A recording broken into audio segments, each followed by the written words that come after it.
Hoje nós vamos conversar um pouquinho, né, sobre essa última parte da terceira sessão do Sermão do Monte, que começa ali no capítulo 5, versículo 43. Nós já vimos até aqui nesse Sermão do Monte a primeira sessão dele, que são as bem-aventuranças. Depois passamos para a segunda sessão,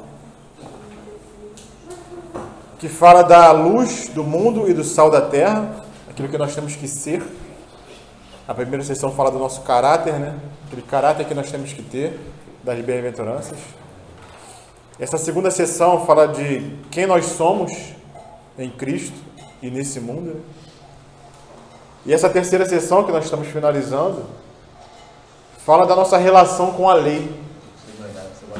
Qual é a nossa relação com a lei de Deus, né? Então o Senhor nos trouxe, né, 6 exemplos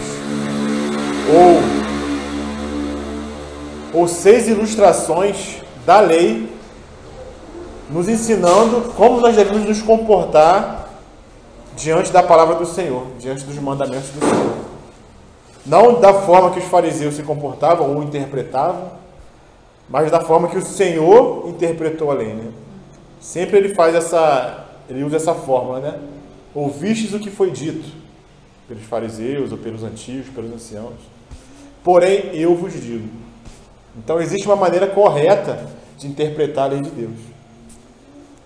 E se isso acontecia no passado, né, com os fariseus naquela época, tudo que foi escrito para o nosso ensino foi escrito, né? Para o nosso ensinamento. Então, se naquela época havia esse problema de interpretação da lei do Senhor, quanto mais hoje, né? Os líderes religiosos, as maneiras como interpretam a palavra, né? Já tem até gente falando que a palavra tem que ser atualizada, né? A palavra está muito antiga, ela tem que ser atualizada. Então, quão cuidadosos nós temos que ser com relação à interpretação da lei. Nós devemos ter muito cuidado com isso. Interpretar de acordo com o espírito da lei, com o coração da lei, com aquilo que o Senhor quer transmitir. E não com os nossos próprios conceitos, ou com os nossos preconceitos, ou com nossos achismos, ou com aquilo que nós achamos que é mais adequado, né, no tempo presente. Não, às vezes achamos que essa palavra é antiga, não serve mais para os dias de hoje, né? Então nós estamos aprendendo como interpretar a lei. E graças ao Senhor, porque cada um de nós temos a palavra em nossas mãos. E nós temos acesso à palavra do Senhor. Mas o problema não é o acesso à palavra. O problema é como nós enxergamos a palavra de Deus. Aí é que está o perigo, né? Porque todas as heresias são construídas em cima da palavra, dentro da palavra. Então não importa o que eu acho, não importa o que eu penso, importa o que o Senhor quer passar, o que Ele quer dizer com a sua lei, com a sua palavra. Então nós vimos essas 6 ilustrações, 6 exemplos. Na verdade nós vimos 5, né? Nós vamos ver o último hoje, a última ilustração, que começa aqui no versículo 43 do capítulo 5, quando o Senhor fala assim: ouvistes o que foi dito, amarás o teu próximo e odiarás o teu inimigo. Eu, porém, vos digo: amai os vossos inimigos e orai pelos que vos perseguem, para que vos torneis filhos do vosso Pai Celeste. Porque Ele faz nascer o seu sol sobre maus e bons, e vir chuva sobre justos e injustos. Porque se amardes os que vos amam, que recompensa tendes? Não fazem os publicanos também o mesmo?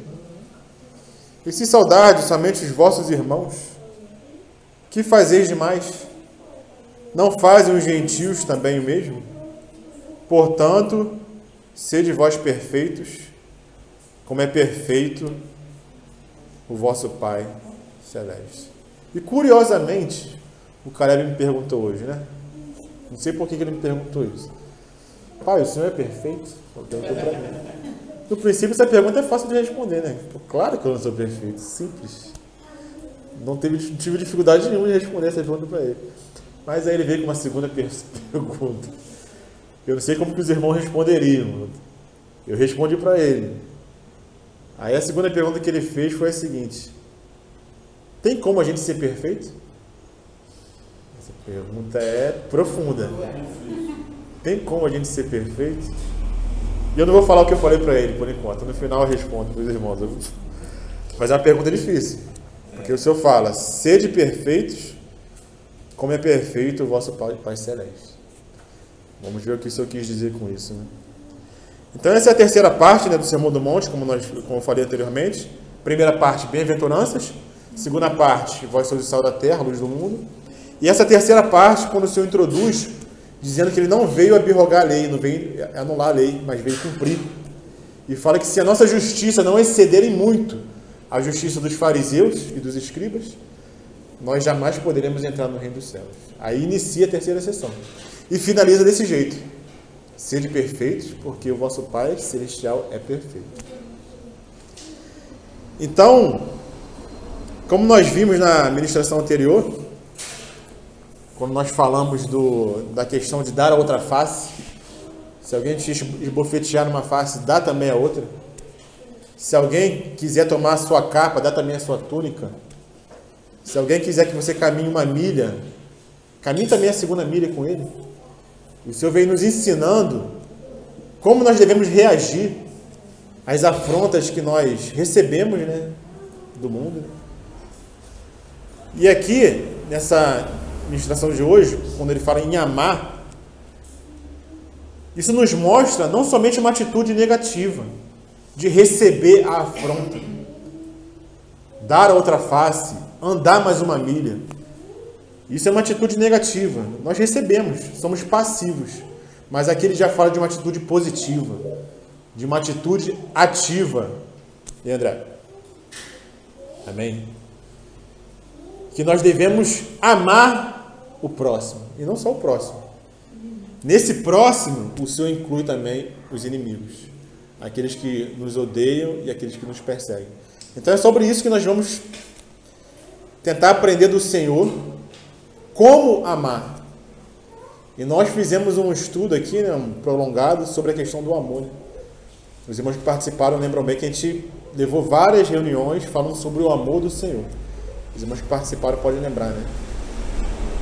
Esse amor do Senhor, ele inclui o amor propriamente dito, mas não somente o amor isolado. Esse amor, ele anda junto com a justiça e com a verdade. Não é um amor que ele permite tudo, né? Que abraça tudo, mas é um amor que anda de mão dada com a verdade e com a justiça do Senhor.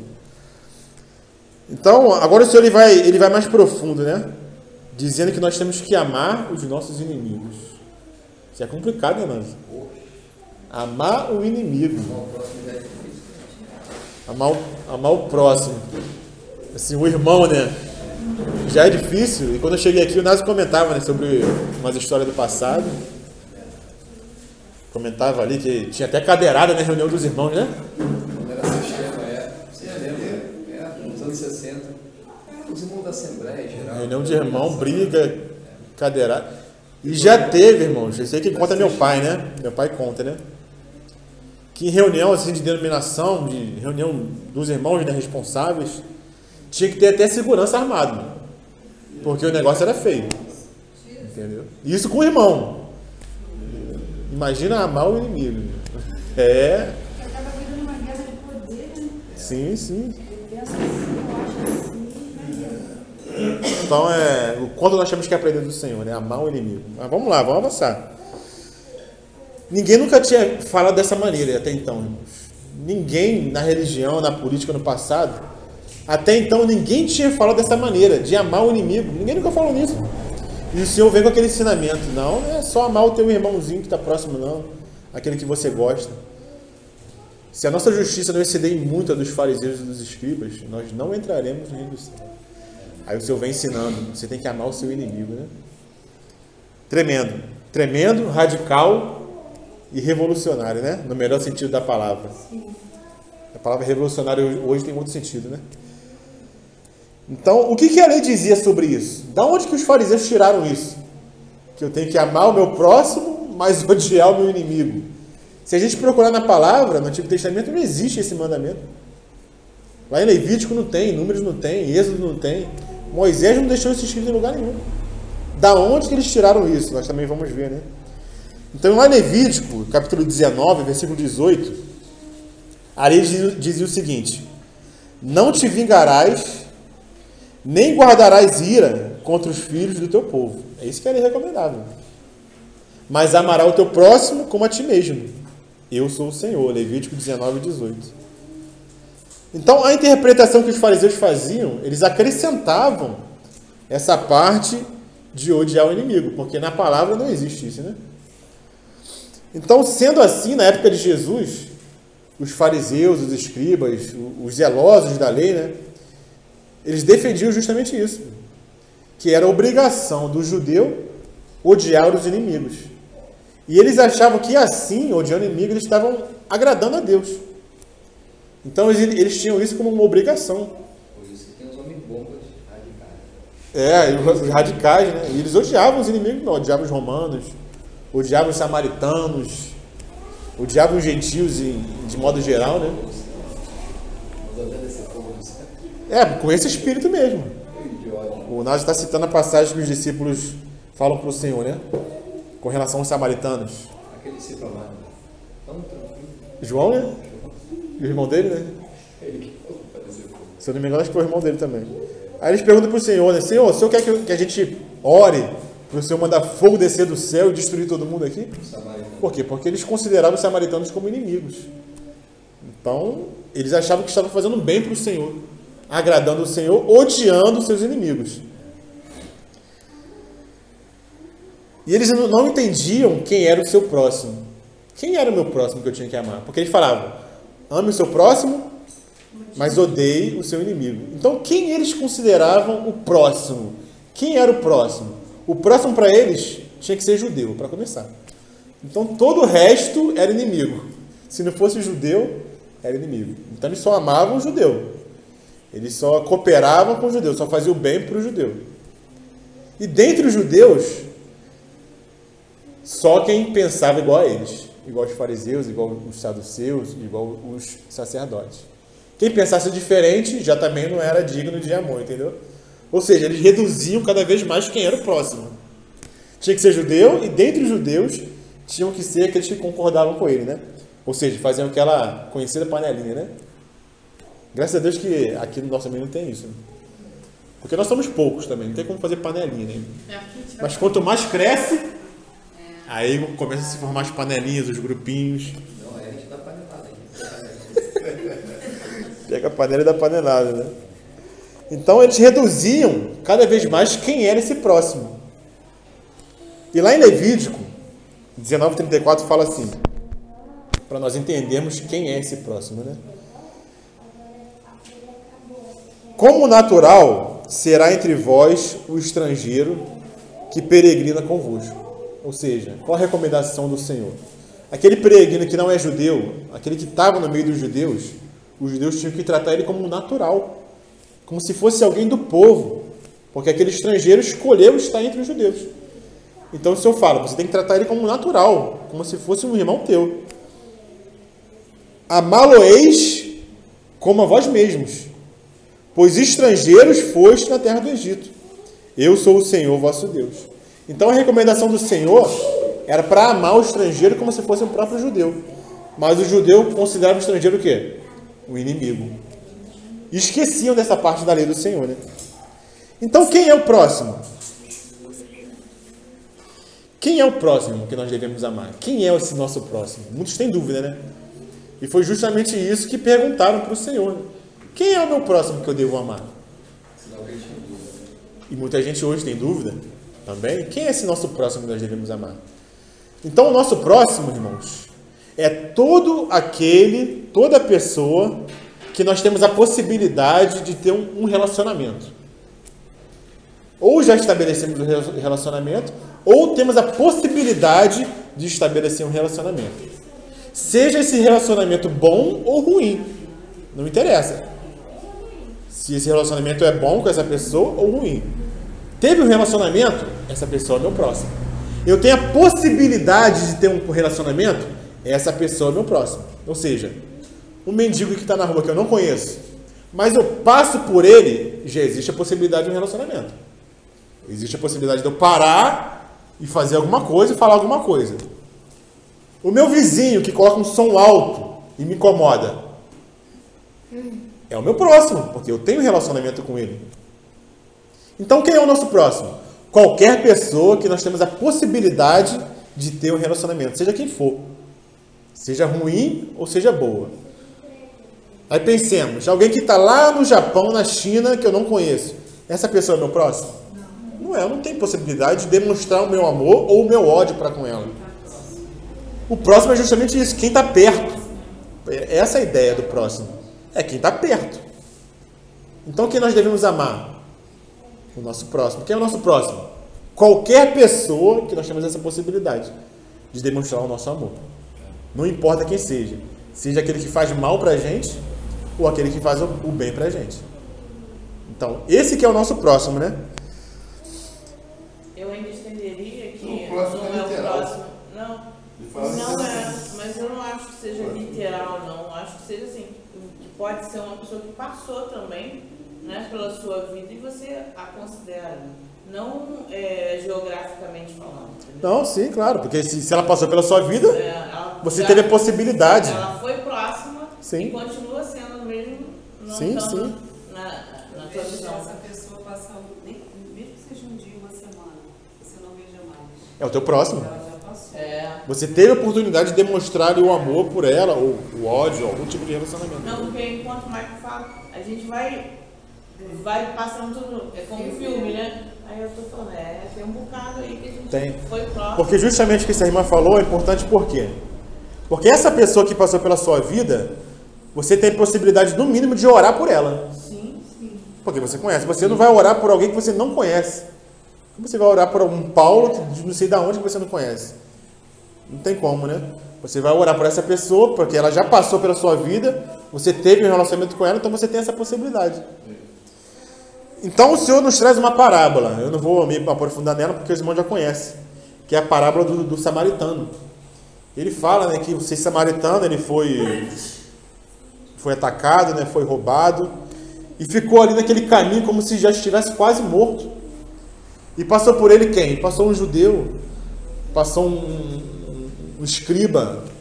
Passou alguém ali que era do seu próprio povo, da circunvizinhança, né? Desculpa, estou comentando errado. Foi o judeu que foi espancado, que foi ali maltratado. Foi um judeu, não foi o samaritano. Quem passou foi o samaritano. Foi o judeu ali que ficou ali quase morto. E passou o pessoal do seu povo, passou um escriba, passou um sacerdote, passou um judeu, passou um levita. Passou ali alguém que poderia fazer algo por ele. Mas eles viram aquela pessoa ali, aquele judeu, aquele irmão que estava ali, se desviaram dele. E não fizeram nada. Porque justamente foi essa pergunta que fizeram. Quem é o próximo? O Senhor falou sobre isso, né? Aí vem o samaritano, que era considerado inimigo, viu aquele judeu ali, quase morto, levou para um lugar, para uma hospedaria, cuidou dele, sarou suas feridas, fez o pagamento pelas despesas daquela pessoa, e ainda falou o seguinte, se você tiver mais alguma despesa, quando eu voltar, eu pago essa despesa. E o Senhor pergunta, quem foi o próximo dessa pessoa? Foi os seus co-irmãos ali da sua nação? Ou foi um samaritano que é considerado inimigo, né? A gente pode falar também a respeito da gente achar que certas pessoas, né, são nossos amigos, né?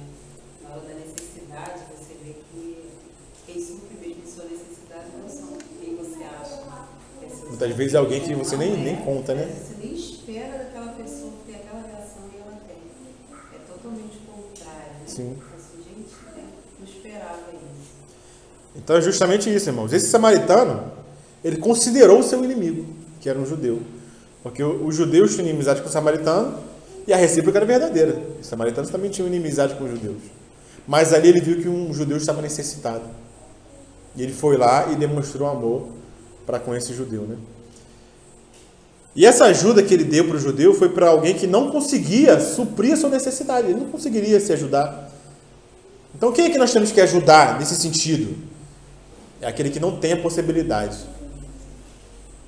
Aquele que não tem as condições. Então nós vamos lá e demonstramos amor. Não para aquele que tem as condições, mas se mostra ali negligente com aquilo que tem que fazer. Não é a todos que nós temos que ajudar em todos os sentidos, mas aqueles que são realmente necessitados. E só para a gente fazer a separação, né? Porque a gente não pode ajudar a todos com aquilo que a gente tem. A gente tem que ajudar na medida das nossas posses, né? É isso que fala a palavra. Se você tem posses desse mundo, se você tem condições, você vai e ajuda. Foi isso que nós vimos na semana passada, né?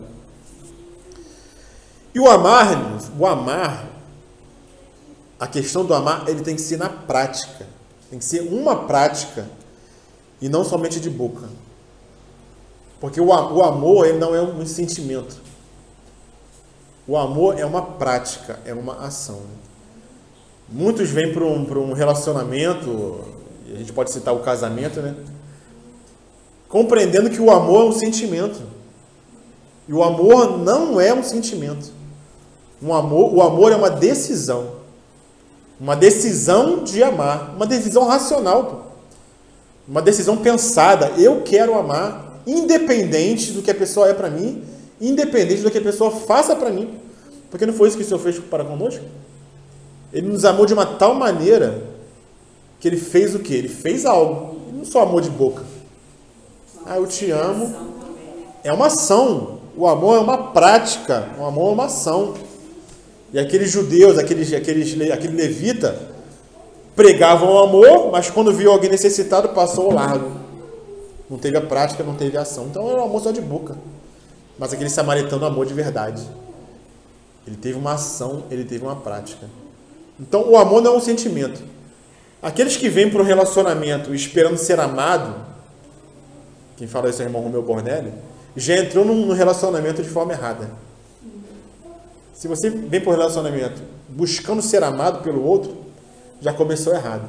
Você tem que vir para o relacionamento buscando amar o outro e não ser amado. Você tem que buscar praticar o amor. Isso é o verdadeiro amor. Isso independente do que a pessoa faça. Isso se aplica muito bem ao casamento, né, irmão? Porque no casamento é um lugar que nós temos conflitos. Muitas vezes, ou a maioria das vezes, o nosso cônjuge não vai corresponder às nossas expectativas. Não vai corresponder. Da mesma forma que nós não vamos corresponder à expectativa dele ou dela. Mas o que mantém esse casal unido, muitas das vezes, é o amor. Independente do que a pessoa faça, eu escolhi amar. Eu escolhi praticar uma ação com relação àquela pessoa de amor. Então não depende do que ela faça para mim. E por que muitos casamentos se desfazem tão facilmente hoje em dia? A pessoa se casar hoje, daqui a um mês, pum, pé de baixa, né? Já não quer saber mais de nada.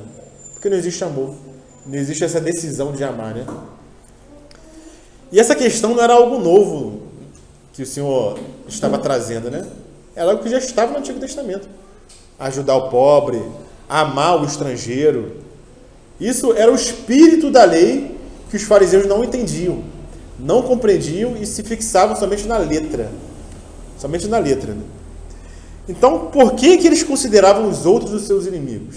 Os estrangeiros, outras nações, por quê? De onde que eles tiravam isso? E nós vamos ver de onde que eles tiravam, né? E eles tiravam, sabe de onde? Eles tiravam isso? Da própria palavra. Da própria Bíblia. Eles iam lá, essa passagem aqui me diz que eu tenho que amar, odiar o meu inimigo. E de onde que eles tiravam isso? Quando eles entraram na terra de Canaã, para tomar posse da terra prometida, o que o Senhor falou para eles? Quando vocês entrarem na terra de Canaã, vocês têm que destruir os heteus, os cananeus, os amorreus, os jebuseus, todos os eus. Eles tinham que destruir, eles tinham que matar. Porque foi uma ordem do Senhor. Mata os heteus, mata os amorreus, os cananeus, os ferezeus, os heveus, os jebuseus. E tem irmão que fala que por que o Senhor mandou matar esses povos que tem final de eu, né? Porque ele mandou matar o ego. Esse eu fala do ego, né? Esse é o irmão que fala, né? Então eles tinham que matar tudo que representava o eu.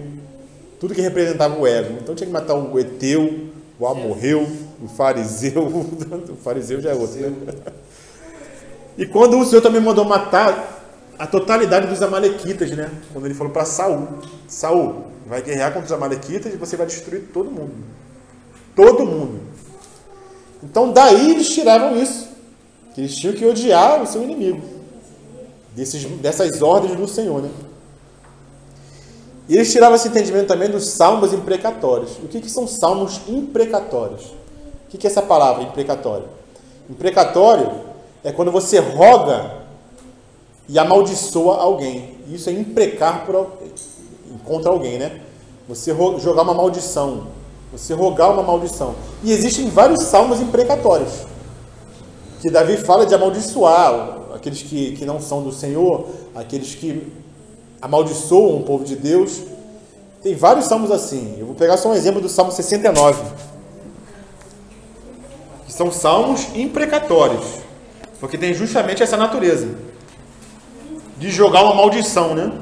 Salmo 69. O Salmo de Davi. O povo aproveita, né? O povo aproveita essas brechas, né? E acontece, irmão. O irmão orar contra o irmão, sabia? Tem irmão que ora contra o irmão.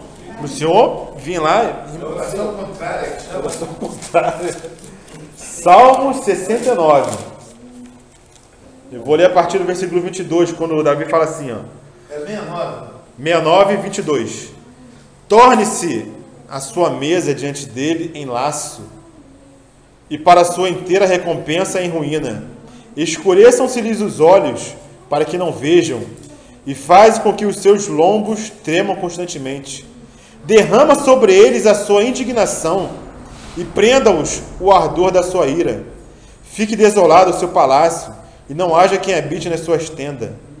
Pois perseguem a quem afligiste, e conversam sobre a dor daqueles que feriste. E aí prossegue. Acrescenta iniquidade à iniquidade deles, e não entrem na tua justiça. Sejam riscados do livro da vida, e não sejam escritos com os justos. Então o Salmo, ele roga ao Senhor pela justiça do Senhor com relação a esses povos perversos. São povos perversos. E os judeus pegaram essas passagens, esses salmos imprecatórios, e entendiam que tinham que amaldiçoar os seus inimigos.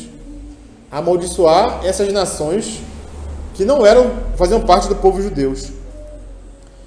Mas nós devemos entendermos do que isso se trata. O que o Senhor queria dizer, eu queria ensinar quando ele dava essa ordem de matar esses povos. Quando Davi ora rogando para que esses povos sejam amaldiçoados. Isso diz respeito, irmãos, à justiça de Deus. A justa ira de Deus contra povos perversos. Porque a palavra diz que Deus é amor. Mas ele também é um fogo consumidor. E o Senhor também nos lembra que no final dos tempos haverá uma justiça aplicada pelo Senhor. Contra quem? Contra aqueles que não se arrependeram. Contra aqueles que perseguem o povo de Deus e não entregam sua vida ao Senhor.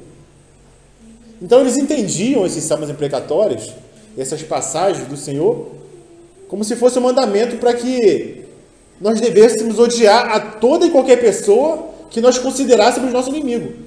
Eles pegavam isso e levavam para a sua vida pessoal.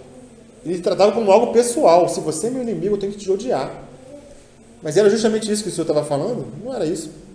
O Senhor estava falando de uma justiça, de uma justa justiça, que era aplicada contra povos perversos. Esses povos que matavam crianças, ofereciam crianças para os seus deuses, viviam vidas pervertidas, sexualmente falando. E faziam o que com o povo de Israel, com o povo judeu, o povo de Israel naquela época, né? Levava o povo de Israel a pecar. Levava o povo de Israel a adorar outros deuses. Foi justamente por isso que o Senhor mandou eliminar os amalequitas, né? Se nós lembrarmos, né, a história dos amalequitas, o que Saul fez com os amalequitas? Ele obedeceu a ordem do Senhor? Ele deixou, ele poupou alguns, né? Poupou o rei, poupou o gado, poupou alguns. Isso, ele poupou, ele não obedeceu a ordem do Senhor de eliminar. Ele se deu mal, mas isso teve uma consequência também. Por quê? Porque o Senhor conhece o futuro. Aí passou o tempo. Se nós formos lá para o livro de Esther, como a Lucimar lembrou bem, né? O que aconteceu? Amã, ele armou contra o povo judeu para eliminar todo o povo judeu daquela época. E quase conseguiu. E quem era Amã? Descendente dos amalequitas. Se Saul tivesse cumprido a ordem do Senhor, não tinha acontecido aquilo. Quase, irmãos, quase que o povo judeu foi eliminado. Por quê? Porque Saul lá atrás não eliminou os amalequitas conforme a ordem do Senhor. Então por que o Senhor mandou eliminar? Porque o Senhor conhece o futuro. Ele sabe que esses povos, eles perverteriam o povo do Senhor. São pessoas obstinadas, né? Obstinadas. Tem pessoas que são...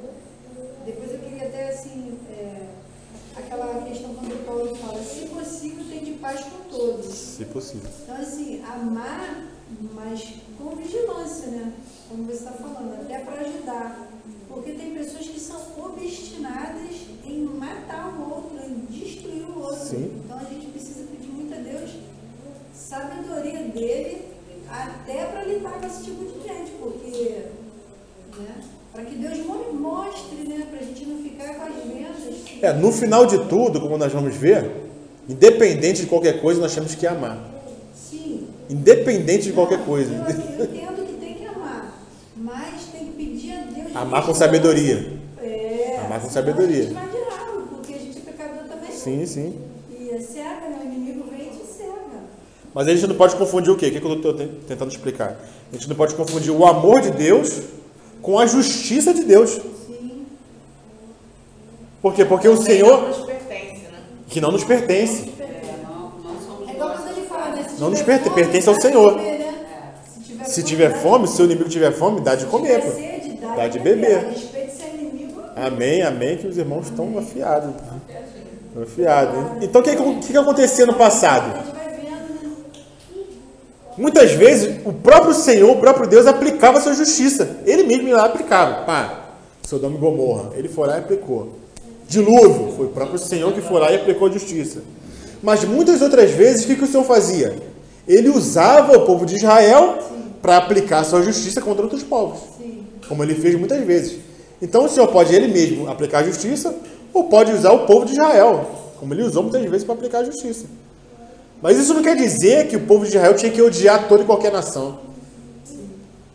Não queria dizer isso. Porque o que a palavra fala, como nós lemos lá em Levíticos? Amarás o teu próximo como a ti mesmo. Tratar o estrangeiro que vive no seu meio como se fosse o natural. Essa era a ordem do Senhor, né? E um outro exemplo que nós vemos com relação à justiça do Senhor sendo aplicada contra esses povos perversos é na questão de Balaão, que foi lá o rei dos Moabitas e dos Midianitas, né, consultar Balaão, né? Porque vai vir um povo aí que saiu do Egito, ele vai nos destruir. E pediu para Balaão amaldiçoar o povo. E Balaão falou que não podia amaldiçoar, né? Aquele povo é o povo escolhido. Eu não posso amaldiçoar. Mas Balaão, na sua sutileza, o que ele fez? Eu não posso amaldiçoar. Mas se você colocar umas mulheres ali, para o povo cair em pecado, aí vai vir a ira do Senhor contra o povo e vai destruir o povo. E foi justamente isso que aconteceu. Eles vão lá, os Moabitas, os Midianitas, colocaram mulheres ali no meio do povo e o povo se prostituiu, né? Fornicou com essas mulheres. E não só prostituiu, né? Prostituiu carnalmente e se prostituiu espiritualmente, adorou outros deuses. Oi? Acabou com essa situação, né? Com essa situação aí que fez expulsar os filhos. Nessa história aqui? Não, isso aí foi uma outra história. Nessa história que aconteceu foi o seguinte: veio uma praga e aí assolou todo o povo de Israel por causa desse pecado.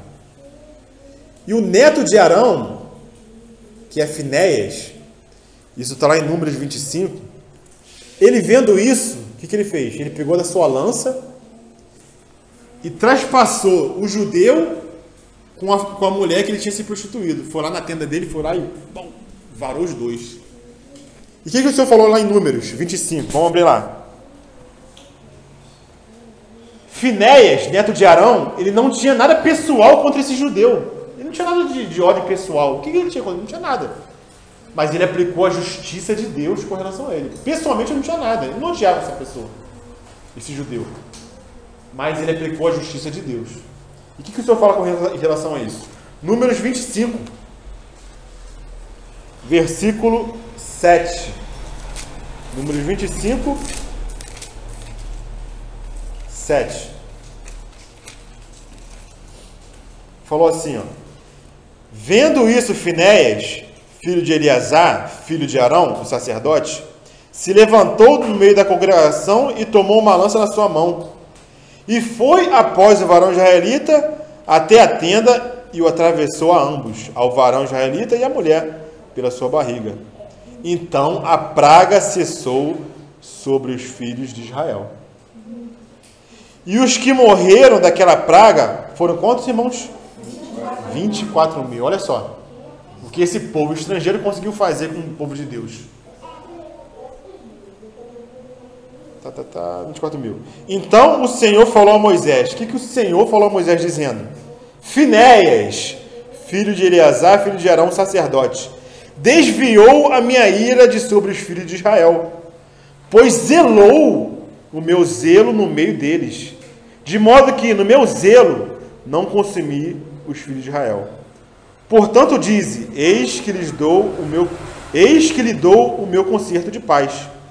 E ele, ou seja, Finéias, né, e a sua semente depois dele terão o concerto do sacerdócio perpétuo, porquanto teve zelo pelo meu Deus e fez propiciação pelos filhos de Israel. Ou seja, Finéias não tinha nada de pessoal contra aquele judeu, contra aquele israelita, mas ele reconheceu que aquela praga tinha sido enviada pelo pecado dele. Então ele foi lá e aplicou a justiça de Deus, e Deus cessou aquela praga. Por que ele fez isso? Porque ele tinha zelo pela glória de Deus, porque a glória de Deus estava sendo afetada. A honra de Deus estava sendo vilipendiada. Então ele, pelo zelo da palavra, ele foi lá e aplicou justiça. Não foi isso justamente que o Senhor fez? Quando o Senhor entrou no templo e viu aqueles cambistas que vendiam, que negociavam no templo, o que o Senhor fez? O Senhor mandou amar os nossos inimigos, né? Mas o que o Senhor fez ali? Pegou um azorrague. O que era um azorrague? Não sei se todos os irmãos viram aqui aquele filme Paixão de Cristo. Sabe aquele chicote que davam nas costas do Senhor e arrancavam uma pele? Eles deram na madeira, né? E arrancavam, tinha umas garras. Aquilo é azorrague, irmãos. O Senhor pegou aquilo. Azorrague. O Senhor pegou aquilo e deu nos cambistas, deu nas mesas. E o Senhor pecou? O Senhor fez algo errado? Não. O Senhor deixou de amar por causa disso? Mas não. Era o zelo pela casa de Deus. Consumia. O zelo pela sua casa me consome. Então era uma justiça aplicada do Senhor. Então os judeus naquela época não faziam essa diferença do que é a justiça do Senhor, a justiça de Deus, e do que é o amor ao próximo. Então o próximo para eles era só os amigos, só aqueles que pensavam igual, só os judeus. Para o resto era maldição, era inferno. Mas, Michael, isso aí não é privilégio deles lá. Não é? Pô, ensinamento pra gente, pô. Aqui na frente, aqui a gente tem muito disso, né? Tem? Panelas, né? Você só amar o próximo, aquele amor, aquele próximo do teu amigo. Então, assim, a história ela é cíclica, né? Se repete. Ela vai fazendo com que... Por isso é que ela é atual, porque lá o que os irmãozinhos fizeram, a gente faz hoje. Então, essa palavra, quando é que ela vai, né, caducar? Nunca. Porque o ser humano, ele é pó, desde lá de trás, continua sendo pó, vai ser pó até o Senhor voltar. Então, a gente... É uma aberração alguém falando, mas uma palavra dessa, escrita há 4.000 anos atrás, né, começando a ser escrita. Tem que ser atualizada. Pois é, como é que vai ser atualizada se nós não nos atualizamos? Não tem como se atualizar. Nós nos atualizarmos, né? A gente depende dele. E como ele não veio, como é que a gente vai estar atualizado? Então tem que ler isso aqui, tem que pregar isso aqui até voltar, como o Senhor fala. Né? Amém. Uma coisa tão certa, a gente não tem como mudar. Não vai mudar o que está certo. Eu vou botar o que é errado. Então, irmãos, essa era a mentalidade dos judeus naquela época. E isso eles ensinavam, você tem que odiar os inimigos. E como essa era a mentalidade, quando Pedro é chamado para ir na casa de Cornélio, Cornélio era gentil, não era? O que Pedro fala? Pedro, poxa, não é lícito sentar com vocês na mesa. Eles não podiam nem sentar, nem comer com os gentios, irmãos. Porque era considerado indigno, entendeu? Porque, como eles chamavam os gentios? Cão, chamavam de cão. É tudo cachorro, é tudo cão mesmo. Tratava assim mesmo, era uma raça desgraçada, entendeu, gentio? Cão, chamava assim. Então Pedro, poxa, não posso sentar com o gentil, né? Mas se o Senhor mandou eu comer de todos os animais, porque era daquela visão, né, do lençol, então obedeci e vim. A mentalidade de Pedro ainda estava um pouquinho lá na questão do farisaísmo, né, dos judeus, né? E lá em Gálatas, Paulo tem que chamar a atenção de Pedro, né? Porque Pedro estava dissimulando. Ele estava ali sentado com os gentios, comendo ali na roda dos gentios. Quando chegava alguém do povo judeu, ele levantava. Ninguém pode me ver aqui não, porque vocês são gentios. E Paulo vai lá e... Como que você, sendo judeu, come com o gentil e quer obrigar o gentil a viver como judeu? Você está dissimulando, pô. E vários judeus dissimulando junto com ele. E Paulo vai lá e corta, reto, né, com Pedro, né? Para você ver a mentalidade que fica arraigada no interior. Pedro foi ensinado assim, e até que não sair dele demorou um pouquinho.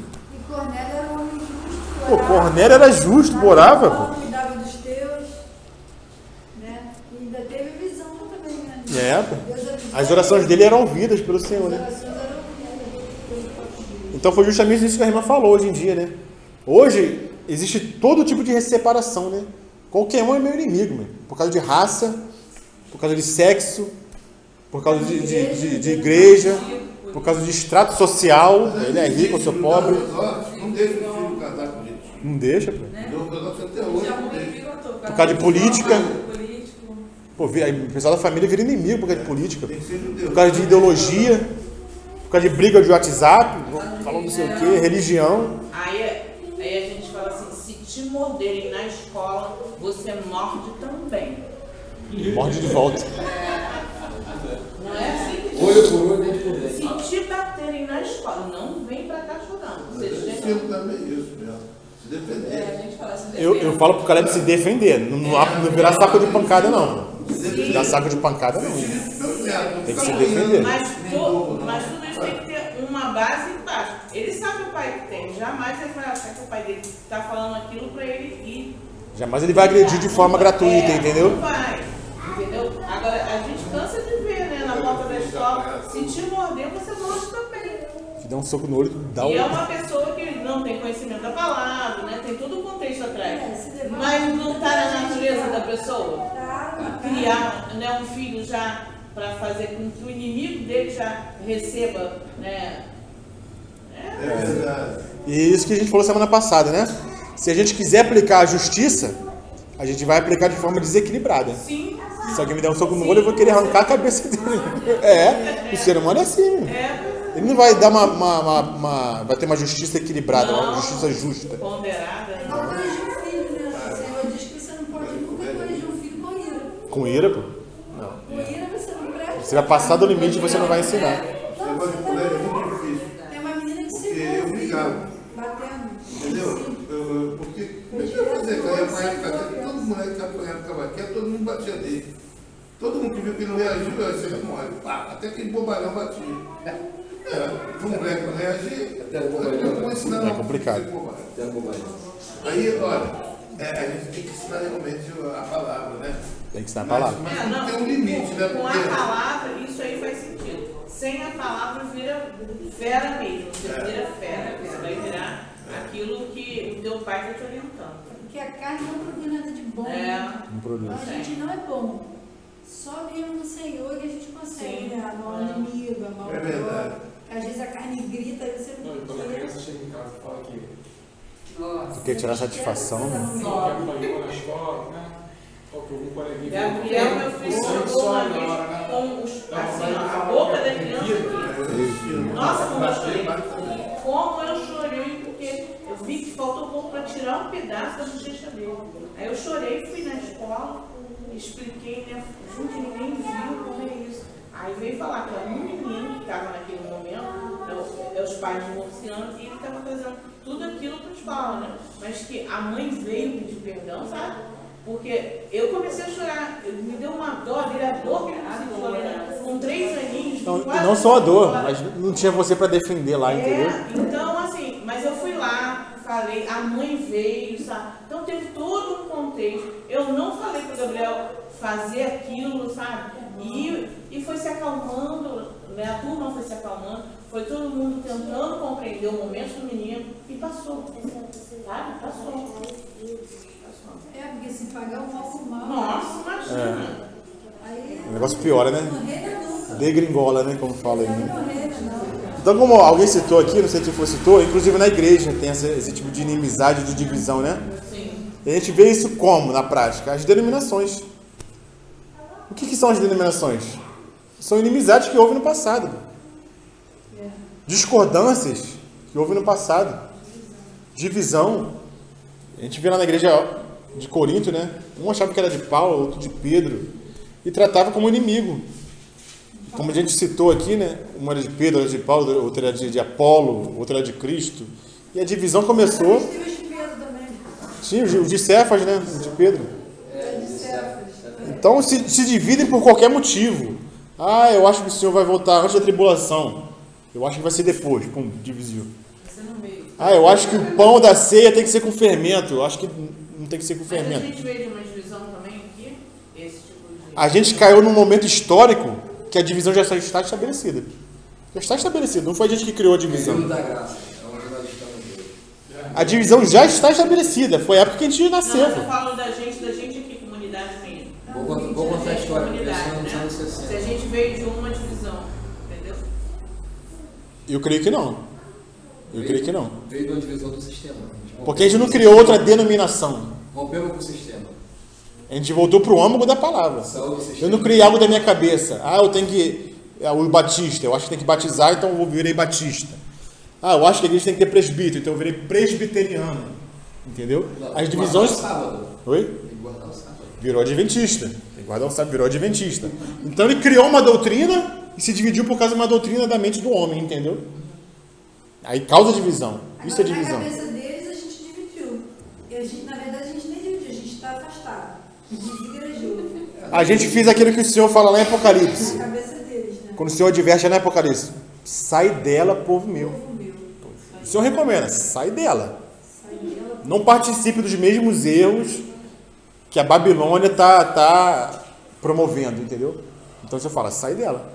Essa passagem que ele está falando é importante, que a gente vai falar ali mais para frente, que as 4 últimas igrejas de Apocalipse, né, que são as 7 igrejas da Ásia, as 4 últimas elas permanecem até o fim, até a vinda do Senhor, né? Que é Tiatira, Sardes, Filadélfia e Laodiceia. Tiatira é a igreja católica, claramente, quando você vê ele falando de ídolo, falando de prostituição. Então você geralmente sai de Tiatira e cai em Sardes, que é o sistema. Normalmente a pessoa sai da católica e vem para o evangelho. É o protestantismo, né? Protestantismo. E aí você sai do Protestantismo. E vai. e vai para Filadélfia. É a vida da igreja, né? É a vida da igreja. Filadélfia é o quê? A vida da igreja. A vida da igreja, isso aqui. A vida da igreja, entendeu? Nós somos de Filadélfia. Nós somos da igreja, mas É desejado, é. Só que tem um problema. Ó. Tem quem sai da igreja e vai para Laodiceia. Laodiceia. Rico sou de São Paulo. Os irmãos aqui. Sai de Filadélfia vai falando sério. Isso. Ou então sai de Tiatira e vai para Laodiceia. Laodiceia é a... Laodiceia é quem diz rico sou de Teologia da prosperidade. É a vomita, né? Entendeu? Aí o senhor fala assim, ó, eu estou a porta e bato. não precisa de nada. Aí o senhor fala que é desgraçado, pobre, cego e ninguém. Você está batendo. Então existem essas 4 igrejas, como nós falou, nessa época. Tiatira, Sardes, É outra coisa. Filadélfia e Laodiceia. Não, mas foi bom porque o contexto aqui eu estava achando Não, foi bom. que nós éramos das igrejas, que nós éramos de divisão também, né? igreja. Né? De divisão. E aí a gente teria que parar e pensar, né? Nós dividimos com sábios. Na verdade, hoje houve uma divisão. Saímos. Não está errado. Houve uma divisão. Não, mas aí a gente foi. Sim, mas não foi uma divisão natural carnal, entendeu? Do homem, entendeu? Nós dividimos com as trevas, com Satanás. Divisão tem que ter, pô. Da luz com as trevas. O sistema humano. Isso foi uma visão celestial. Assim como Lutero estava certo naquela época em dividir com a Igreja Católica, ele fez o certo. Ele se separou das trevas e veio para a luz. Foi o primeiro protestante. Entendeu? Que eu estou falando. Foi essa a questão. Mas ele não criou nenhuma denominação. Ele não criou denominação. Não criou o O sistema. luteranismo veio depois dos seguidores dele que criaram. Lutero, na verdade, não criou nada. Entendeu? Ele continuou católico. Mas ele não concordava com aquelas práticas. Protestava. Entendeu? Protestava. Então, o que o Senhor nos ensina, irmãos? O que o Senhor nos ensina? Eu, porém, vos digo. Os fariseus falam isso? Os antigos te falaram isso? Odiar seu inimigo? Eu, porém, vos digo. Ele vai interpretar de forma correta a lei. Amai os vossos inimigos e orai pelos que vos perseguem. Então, essa declaração foi uma declaração revolucionária até então. Ninguém nunca tinha falado sobre amar inimigo. Ninguém nunca tinha ouvido falar sobre amar inimigo. E o Senhor veio aqui. Amai os vossos inimigos e orai pelos que vos perseguem. Então o Senhor nos ensina quem é o nosso próximo. Amar o próximo? Quem é o nosso próximo? O Senhor inclui no próximo, o nosso inimigo. Aquele que nos odeia. Esse é o nosso próximo também. Por isso que ele faz aquela parábola de vocês samaritano que nos Sim. odiavam. Por isso que ele fala essa parábola, né? Foi o bonzinho da história. Então, irmãos, por que nós devemos amar o nosso inimigo? Lembra que a gente viu lá nas bem-aventuranças? Bem-aventurados quando vos perseguirem e disserem todo mal contra vós. Por que nós teremos inimigos, irmãos? E nós teremos inimigos porque nós somos um povo separado. Nós fomos comprados para resplandecer nesse mundo, para ser luz nesse mundo. E sendo separado, tendo essa missão, nós vamos incomodar o mundo. Então esse é o normal, nós sermos odiados. Então é normal nós amarmos o nosso inimigo, porque o normal é sermos perseguidos. Esse é o normal. Alguém abre lá em 1 João. 1 João capítulo 3. 1 João capítulo 3, versículo 13. 1 João 3,13. Meus irmãos, não vos maravilheis se o mundo vos aborrece. Olha o que ele fala aí, ó. Não vos maravilheis, irmãos, se o mundo vos odeia. Uma outra tradução, né? Nos odeia. Não vos maravilheis se o mundo vos odeia. Porque o mundo vai nos odiar. Imagine se nós formos amar o nosso inimigo. Quantos que nós temos que odiar, né? É muita gente, irmão. Então o Senhor fala: amai os vossos inimigos, orai pelos que vos perseguem. Porque foi para isso que nós fomos chamados. E é tremendo porque quando a gente, Cátia, quando a gente tem esse entendimento de orar pelo inimigo, o Espírito de Deus vai tomando o teu ser, a tua alma, e aí você ora mesmo de verdade e você Sim. não tem raiva. Porque é uma prática. Porque é uma prática. Se você vai Porque praticando- é o Espírito Santo que vai fazendo isso dentro de nós. Então é tremendo, porque você não alimenta aquele demônio que está lá naquela pessoa. Então você vai orando, e quando você vê, já não. E no começo, Lucimar, às vezes você ora até sem vontade de orar pelo inimigo, né? É meio forçado, é meio... Eu já tive um momento de falar assim, eu não gosto. Não, mas o Senhor não mandou você gostar de inimigo, não. Ele mandou você amar, pô. Amar. Não tem que gostar do inimigo, ninguém gosta do inimigo. E eu não quero. É difícil para orar. É difícil, pô. Quadrada, né? Para orar com sinceridade é difícil. Não é igual uma oração Ainda mais que uma pessoa fez mal, faz mal a gente. né? Não, eu começo a orar. Irmãos, mas olha só a luz que o Senhor nos dá. Olha a luz que o Senhor nos dá. Nós já fomos chamados pelo Senhor. Nós somos um povo separado, um povo eleito. Nós sabemos de onde nós viemos. Ele não sabe. Ele não sabe.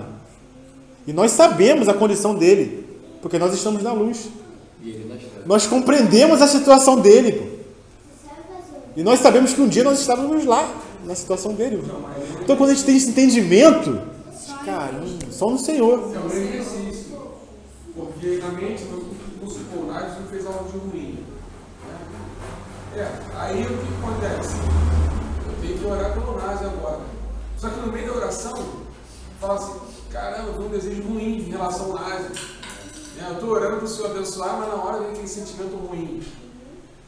Aí vai exercitando até que flui. Até que flui. Então por que nós temos que amar nosso inimigo, irmãos? Por quê? O Senhor continua, né? Para que vos torneis filhos, Mateus 5, né? Para que vos torneis filhos do vosso Pai Celeste. Por quê? Porque ele faz nascer o seu sol contra maus e bons. Mateus 5. 44, 45, capítulo 5, versículo 1. Para que vos torneis filhos do vosso Pai Celeste, porque ele faz nascer o seu sol sobre maus e bons, e vir chuva sobre justos e injustos. Ou seja, Deus nos dá o exemplo, né? Ele poderia fazer muito bem vir chuva só para os cristãos, né? Não. Os gentios, os ímpios, vão sofrer, não vão ter chuva, vão ter sol. Podia fazer isso, mas ele manda o seu sol e sua chuva sobre bons e maus, sobre justos e injustos. E os injustos, os maus, os perversos, os ímpios, não prosperam no mundo? Eles não plantam e a colheita não cresce, e a planta não cresce, a agricultura não cresce, eles não prosperam, eles não ficam ricos, eles não têm saúde. Quem é que dá isso tudo? Não é o Senhor que dá isso tudo? Viu? Eles sendo inimigo do Senhor, eles perseguindo a igreja muitas vezes, sendo inimigos da cruz de Cristo, o Senhor não abençoa com saúde, com prosperidade, com sol, com chuva? Então ele nos dá um exemplo. Se o Senhor atua, ou pratica, ou mostra o seu amor dessa maneira para com o ímpio, quem somos nós para também não fazermos a mesma coisa, né? Amar o inimigo, amar aquele que nos persegue, né?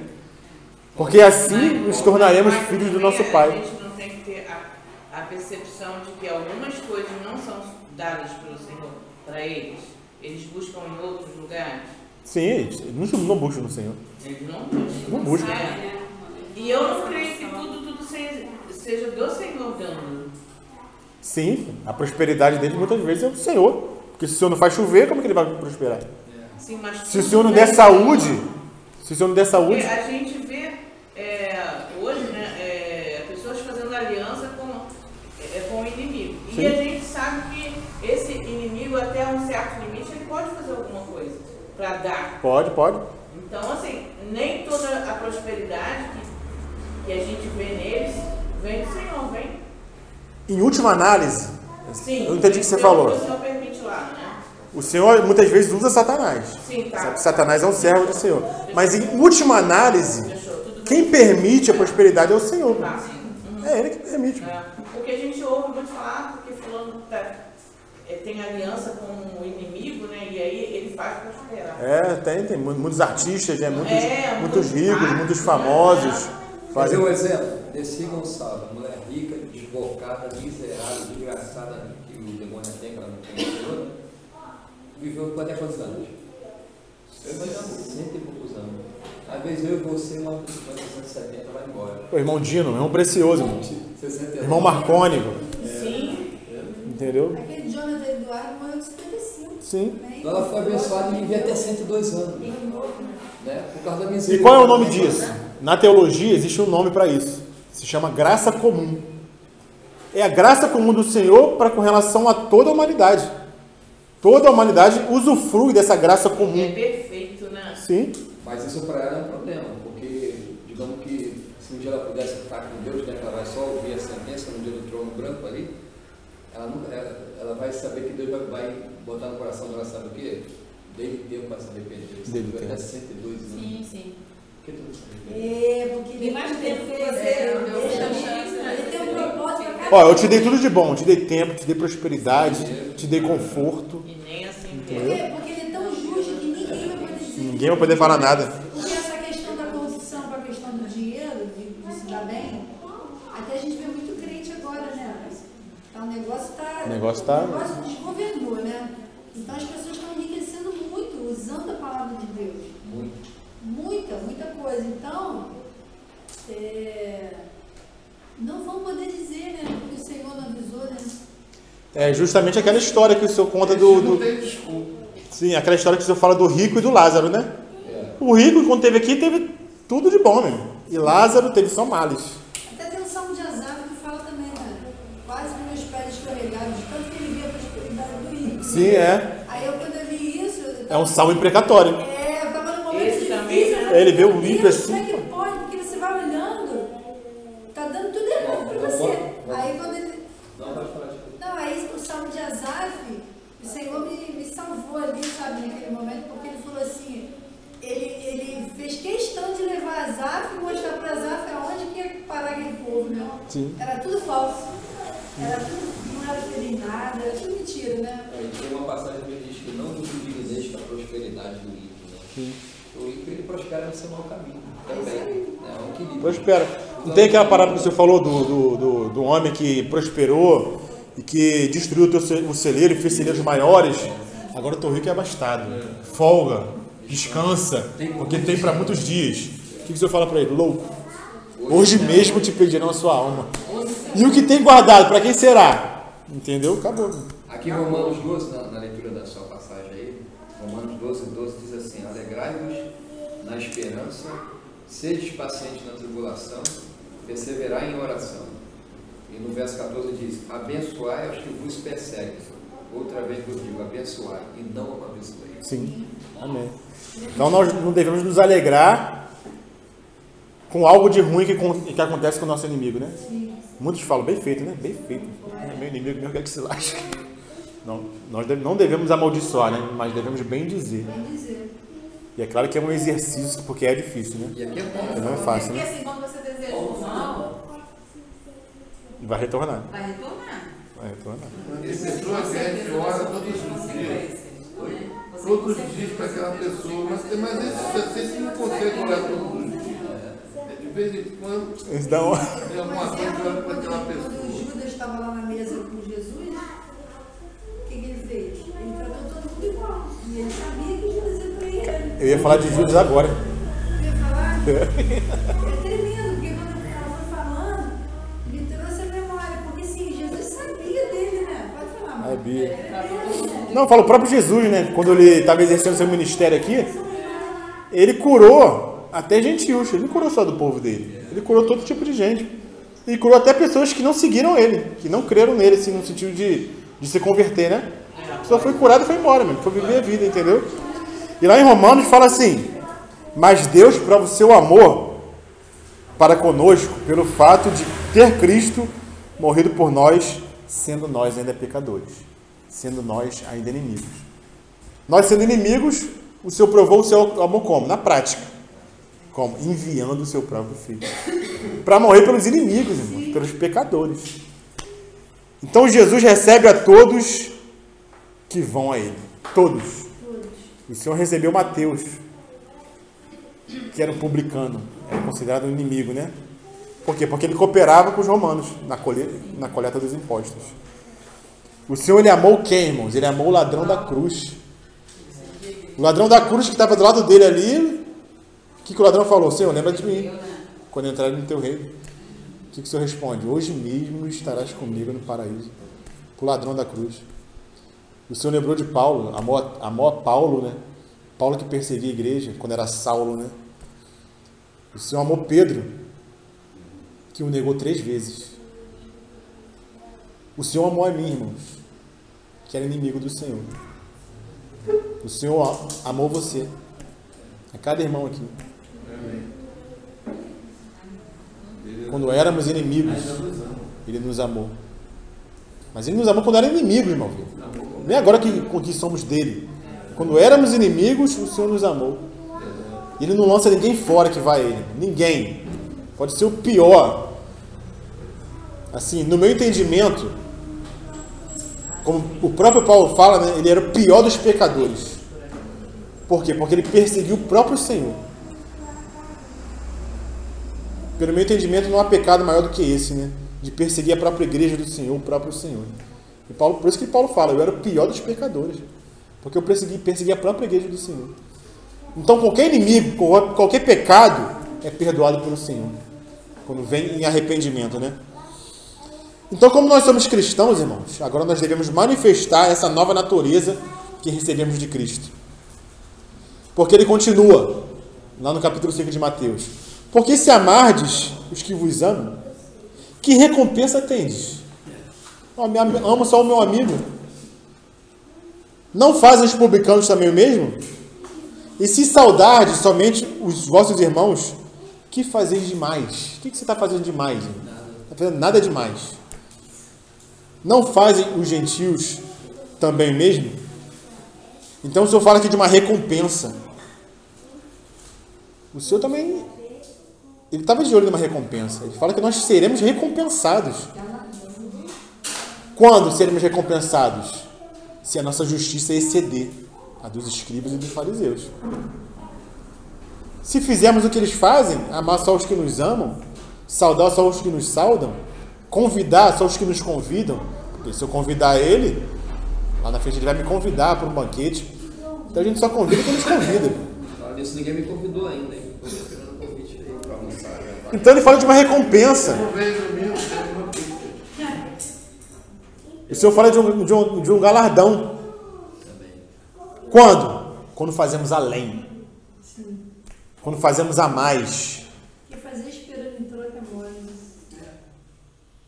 Não, mas na verdade a gente tem que fazer esperando em troca também. Não, na verdade você não pode fazer o que é o raso, né? O que está todo mundo fazendo. O nosso coração não tem que estar na recompensa como Balaão, entendeu? Sim. O coração dele estava lá. Entendeu? E Pô, troca que eu digo da recompensa. sim. O próprio Senhor, ele tinha em vista essa recompensa. Por que o Senhor foi para a cruz? A palavra própria fala, porque ele tinha um olho na glória que viria. Entendeu? Depois daquele sofrimento. Ele estava de olho na recompensa também. Se o Senhor sofre, não sofri mais por nada? Não, tem uma recompensa, tem um galardão, tem uma glória para aqueles que se negam. Isso é saudável, né? Sim, pô. Porque o Senhor é justo, pô. O nosso Pai é justo, pô. Isso na tribulação vai ser rente consolo, né? Com certeza. Se agarrar e sair da tribulação. Se os pais agora dar cabo novo, né, para os filhos que obedecem, que passam pela Sim, aquilo, sim. ué, é justo. É claro que nós estamos de olho na recompensa, na glória, mas nós fazemos por amor por aquilo que o Senhor já fez por nós, já nos presenteou e já nos galardoou, que é a própria vida eterna. Isso aí já é tudo. No Mateus 5,11, bem-aventurados sois vós quando vos injuriarem, perseguirem e mentindo disserem Todo mal contra vós. por minha causa. Exultai e alegrai-vos, porque é grande o vosso galardão nos céus, porque assim perseguiram os profetas que foram antes de vós. Quer dizer, alegra. O Senhor é maravilhoso. Está mentindo? Alegra, exultai. Eles se alegravam porque eles estavam também buscando a melhor ressurreição. Uma melhor ressurreição. Eles buscavam uma melhor ressurreição. Ou seja, uma melhor recompensa, entendeu? Pois é. A gente fica triste, não é besta. Amém. Então nós somos chamados a manifestar o caráter de Deus. Esse é o caráter de Deus. Que ama o inimigo. Esse é o caráter que nós temos que manifestar. Porque assim seremos filhos de nosso Pai Celestial. O que quer dizer ser filho do Pai Celestial? Ou seja, manifestar o mesmo caráter. Isso é ser filho. Não é assim que a gente fala do nosso filho? Poxa lá, puxou o pai, né? Quando o filho faz algo bom, né? Não existe. Isso aí puxou tua família. Agora quando o filho faz algo bom, né? Poxa lá, o orgulho do pai, olha lá. Poxa, pode ficar. Por quê? Tá manifestando o mesmo caráter, entendeu? Então isso que o Senhor quer falar. Quer dizer, quando nós amamos o nosso inimigo, nos tornamos filhos do nosso Pai Celestial. Ou seja, alguém maduro. Alguém que damos orgulho para o Senhor, né? Não se distrai com as coisas desse mundo. Não. Né? Porque a gente se distrai muito, né? Sim, sim. E como que o Senhor finaliza isso? Aquilo que o Caleb me perguntou, né? Portanto, sede vós perfeitos, como perfeito é o vosso Pai Celeste. Tremendo, né? O Senhor nos ordena ou nos conclama a sermos perfeitos. Como que nós podemos ser perfeitos? Podemos ou não podemos ser perfeitos? Podemos. Sim. Foi isso que eu respondi pro Caleb. Chamada para ser. Sabe aqueles segundinhos, aqueles milésimos de segundo que a gente pensa um monte de coisa? O que eu falo agora? Passa um monte de coisa na minha cabeça. O que eu vou falar? Não posso falar errado, não posso falar com outra palavra. Falei, pode sim, Caleb. Mas como, pai? Como? Ih, aí que vem a terceira pergunta. Como que nós podemos ser perfeitos? Olha só a profundidade da pergunta. Tá dormindo aí. Como que nós podemos ser perfeitos? Tremenda essa pergunta, é tremenda. E foi justamente essa pergunta que eu coloquei aqui. Como se pratica isso? Sabe como se pratica isso, irmão? Com prática. Praticando. Com ação. Cristo nos exortou a praticar o amor. Não sentir o amor. Aquele que eu falei, né? Não é um sentimento, é uma prática. Não ame só de palavras, mas de fato. Lá em 1 João, capítulo 3, versículo 18. O que fala lá, irmãos? 1 João 3, 18.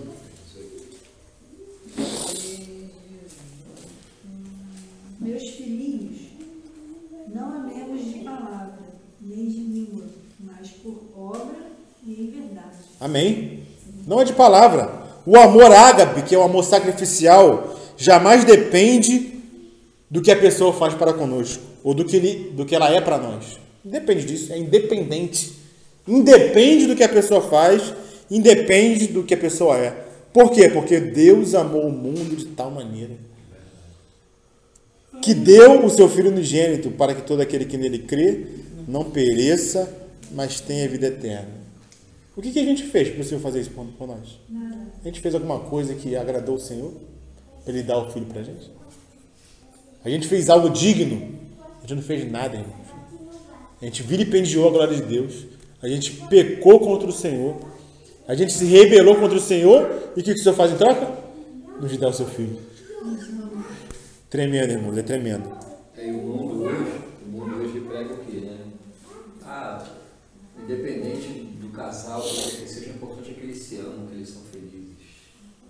Isso é treva. O negócio de se ama, ser feliz. Isso é treva. Mas aquela só para finalizando, que você disse que ia comentar no final, a passagem que a Lucimar falou, em relação à palavra, é nos dizer que a gente pode não ter comunhão com todo mundo, paz com todo mundo, né? Se possível, tem de paz com Deus. Se possível. Isso. Esse condicional aí, ele dá uma margenzinha, né? Para fechar os olhinhos para um estranho. Irai-vos, mas não pecar. É Podemos irar e não pecar. E assim, ter a paz é quando Deus achou a gente, tirou a gente. Achou não. Deus tirou a gente do império das trevas e trouxe a gente para o reino do Filho do seu amor. Aí tem de paz com Deus. Porque agora não somos mais inimigos. Mas viver em paz é outra coisa, né? Sim, você não é abalado, você não pode ser abalado na sua paz interna. Então, assim, se possível, tem de paz com todos. Mas vai ter um momento que a gente não vai ter paz? Vai, por quê? Porque no que depender de você, você vai ter paz. Mas às vezes a pessoa não quer ter paz com você. Entendeu? A pessoa não quer ter paz contigo. Então não depende só de você. Entendeu? Depende do outro querer ter paz. No que depender de vós, dependeu de mim, eu tenho paz com todo mundo. O possível é nesse sentido. Não é para você fazer a distinção, que é o que muita gente pega essa palavra, nem faz. Se o Senhor diz não, mas a palavra vai vir me dizer que eu não preciso ter com todo mundo. Mas é, se possível, no que depende de você. E aí, sempre que depender de você, se você não fizer aquela prática, é você que está errado. Sim. E você pode ser inimigo para ele. Mas ele não pode ser inimigo para você. Entendeu? É diferente. Então, esse contexto aí eu sempre ficava, porque eu ouvia muito, tinha uma irmãzinha que não se dava com A, B e C, e ela dizia, né? Porque a palavra diz, se possível. Se possível. Bota a mão na cintura. Bota a mão na cintura e diz. Mas aí você. Aí era o que dependia dela, ela não estava fazendo. Porque ela achava que na palavra é essa interpretação que a gente tem que pedir misericórdia, né? Todos os dias ao Senhor. A gente não pecar por conta dessas questões que a gente tem mau entendimento. Má interpretação. Não é? Mas normalmente o sistema é que leva você, eu, Pensar a pensar assim. Da maneira. assim. Quando você entra para a vida da igreja como nós estamos, essas coisas vão sair como está saindo agora. A gente está aprendendo, né? Sim. Está saindo, né? Estamos sendo lavados, restaurados. E daqui para frente a gente já não pensa mais assim. Peraí, não, se possível, não, eu preciso ter paz por todos. Se não tem comigo, E mas você vê, eu tenho acompanhado muito a Marcele, né? O que está atraindo Marcele para cá? Não são, lá na Igreja Metodista Adventista, né? Tem 70 jovens juntos hoje, e é aquela festa, aquela coisa, né? Tem final de semana, tem passeio, tem isso aqui.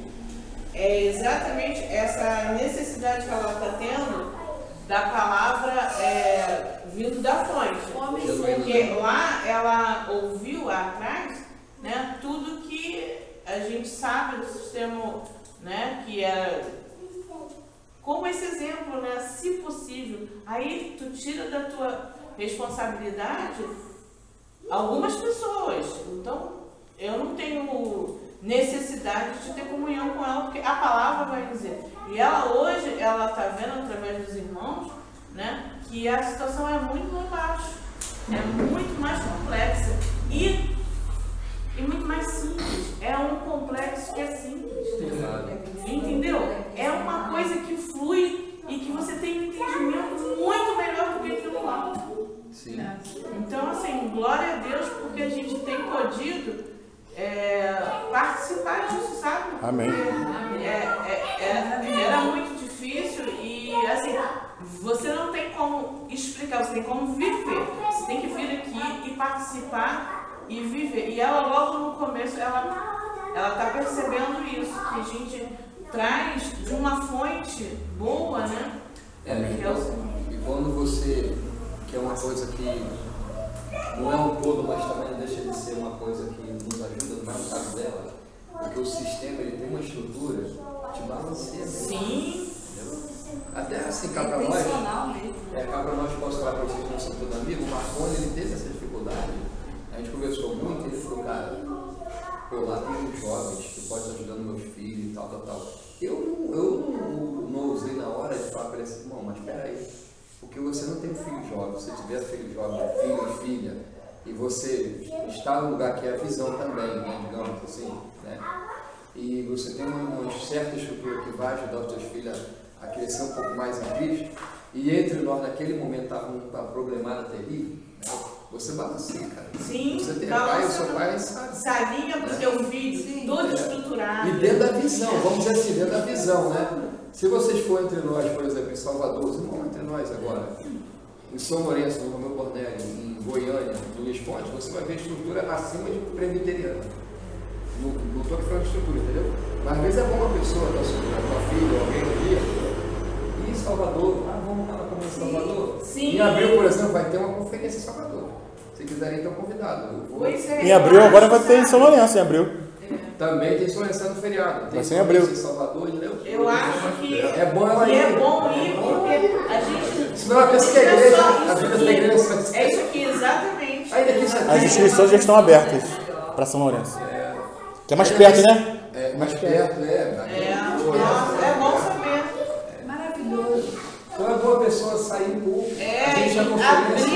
Abrir as tendas. E essa questão de sistema, o Senhor ele vai nos libertando mesmo. Aos poucos. Porque eu no início eu tive muita dificuldade. Pastor Legiel era, né? Não, pastor Legiel. Não era Jadiel, não. Ou virava para mim no início. No início falava assim para mim, você ainda está lá? Aí eu falava, sabe o que eu falava? Você ainda está no Jadiel, falava para mim. Eu falava, estou, e só quem me tira de lá é Jesus Cristo. Só ele me tira. E ele me tira. O André chegou mais rápido e eu ainda ficava balançando. Aí fui para Betânia, fui primeiro para Betânia, né? Mas Deus arrancou o André rápido para Betânia. Aí eu falava, você não me leva mal, mas eu fui para Betânia. Aí a Cátia foi para Betânia, depois a Cátia me achou mais. A mulher me traz pra cá, cadê a alimentação? É uma alimentação. E aí... Mas a Betânia, ela é importante pra Porque ali é sistema também. Mas a palavra ali é boa. O cara consegue. Eu sei. A palavra ali é boa até um determinado ponto. Sim, dali pra lá já chega até um ponto. Sim. Para uma gota, né? Também tem um domínio muito grande. Ele Sim. Porque é o sistema. Onde só mandando o sistema.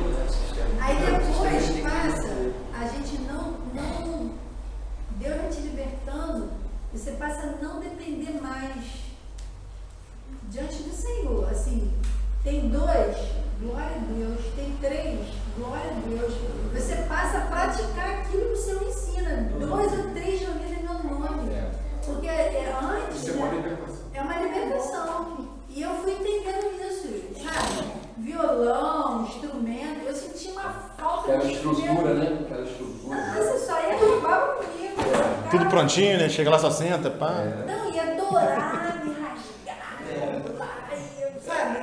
Eu sentia muita falta disso. Não, mas aqui pode pular também, não pode. Eu bateria, eu pulinho aí. não, mas eu gostava de ouvir o instrumento, a bateria, o som. Deus vai Mas aqui tem um pouco que a gente não dá pra pular, a gente fica com vergonha.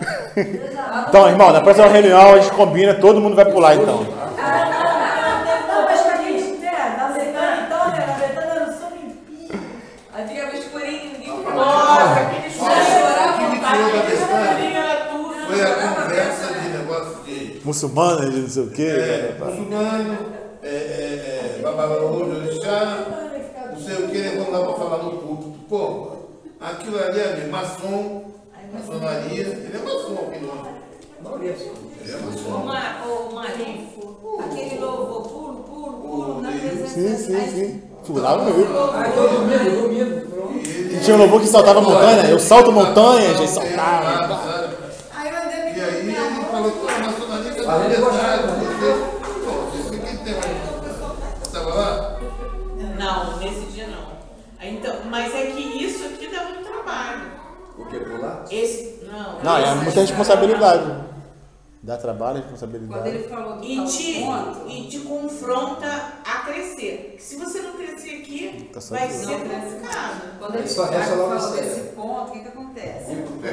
Você vai até ali, ou seja, não deixa você ultrapassar, entendeu? Não deixa, isso aqui a gente já passou. A gente está passando, está bem além. Então esse ponto que você vai até nas instituições, vamos colocar assim, é só até ali, não tem como mais seguir. Aqui a gente já passou. Amém, irmãos? Caminhando pro final? Amém. Eu tinha muita coisa para ler, mas eu vou cortar muita coisa, porque amém que os irmãos falaram, né? Mas por cada hora. O irmão Hernandes Dias Lopes, ele fala o seguinte: qual o ensinamento que ele tira disso tudo? Quais são as lições essenciais? Eu não vou ler, tinha muitas coisas que eu não vou ler, só pegar os tópicos só. Ele fala que em primeiro lugar isso é uma ordem. Amar os inimigos, ser perfeito, é uma ordem. Começar. Segundo, é uma condição. Porque nós somos do Senhor, temos a natureza divina, então nós temos uma condição. Temos a condição de fazer o que o Senhor nos pede. Terceiro lugar, é uma recompensa. Há uma recompensa em amar, né, como nós já falamos. Em quarto lugar, é um desafio. É um desafio. Tinha muita coisa para ler, não vou ler. Para finalizar, vamos ler todos juntos. 1 João, capítulo 4, versículo 7. 1 João 4, 7. Cada um vai ter uma versão, né? Mas eu vou ler um versículo, o Násio lê outro, o André lê outro e assim por diante. Até o versículo 21. 1 João 4, 7 até o 21. Amemos uns aos outros, porque a caridade é de Deus. E qualquer que ama é nascido de Deus, que conhece a Deus. Isso, Marco. Aquele que não ama não conhece a Deus, porque Deus é amor. Nisto se manifestou a caridade de Deus para conosco, que Deus enviou seu Filho unigênito ao mundo para que por ele vivamos. Nisto consiste o amor. Não em que nós tenhamos amado a Deus, mas em que Ele nos amou e enviou o seu Filho como propiciação pelos nossos pecados. Amém. Amados, visto que Deus assim nos amou, nós também devemos amar. É primeiro tinha ordem,